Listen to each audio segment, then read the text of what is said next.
₹5 में मिलेगी Pepsi, Coca Cola का रेट होगा बेहद कम, हो जाइए तैयार। आईपीएल में होगा प्रचार, भारतीय ड्रिंक से सज जाएगा बाजार, भागेंगी विदेशी कंपनी। मुकेश अंबानी के पास है जियो जैसा प्लान, कीमत कम, मजा पूरा, बनेगा देसी ब्रांड।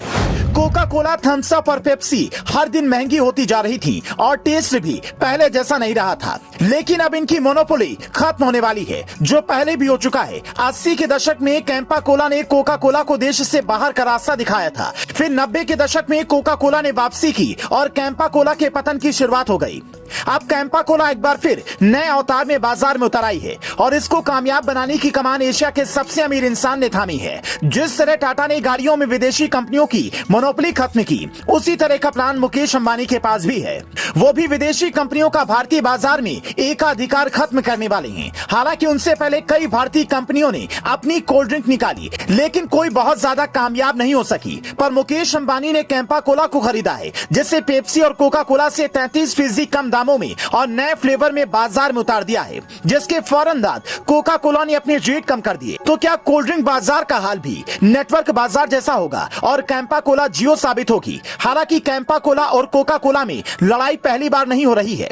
अब ये बाजार 74,000 करोड़ का हो गया है, जिसमें प्राइस वॉर छिड़ गई है। रिलायंस ने 2022 में मात्र 22 करोड़ रुपए देकर 50 साल पुराना कैंपा कोला ब्रांड खरीदा था, जो बाजार से गायब हो चुका था। लेकिन आज भी उन लोगों को टेस्ट याद है जो 90 के दशक में पैदा हो चुके थे।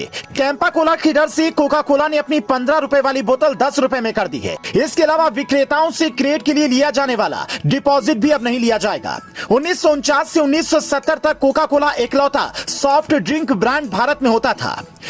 उसके बाद the great Indian taste tag line के साथ कैंपा कोला ने भारतीय बाजार में दस्तक दी और कोका कोला को मार्केट से बाहर कर दिया। लेकिन 90 के दशक में फिर से कोका कोला ने वापसी की और कैंपा कोला को मार्केट से बाहर कर दिया। अब फिर से कैंपा कोला बाजार में आ गया है। तो क्या कोका कोला को भारत छोड़कर जाना होगा? ये तो वक्त बताएगा। लेकिन कोल्ड ड्रिंक का बाजार भारत में कितना बड़ा है, इसका अंदाजा आप भी नहीं लगा सकते। मौजूदा वक्त में हर साल भारत में करीब 74,000 करोड़ यानी कि $9 बिलियन का बिजनेस सॉफ्ट ड्रिंक कंपनियां करती हैं, जो 2030 तक $70 अरब तक पहुंच सकता है। कोका कोला और पेप्सी की भारतीय बाजार में मोनोपोली हो गई थी, क्योंकि इन दोनों ही कंपनियों की सॉफ्ट ड्रिंक के बाजार में करीब 90% हिस्सेदारी है। नेस्ले के आंकड़ों के मुताबिक कोका कोला की भारतीय बाजार में 56.7% हिस्सेदारी है, जबकि पेप्सी की 34.31% हिस्सेदारी सॉफ्ट ड्रिंक के बाजार में है। तो बताइए, बाकी कंपनियों के लिए जगह कहां बची है? लेकिन मुकेश अंबानी जानते हैं कि बाजार में जगह कैसे बनानी है और फिर वहां जमना है। जियो ने ये करके दिखाया है। इससे प्रधानमंत्री मोदी के मेक इन इंडिया प्रोजेक्ट को भी बल मिलेगा। वैसे भारत की कंपनियां अब सिर्फ भारत ही नहीं बल्कि दुनिया भर में अपने पैर पसार रही हैं।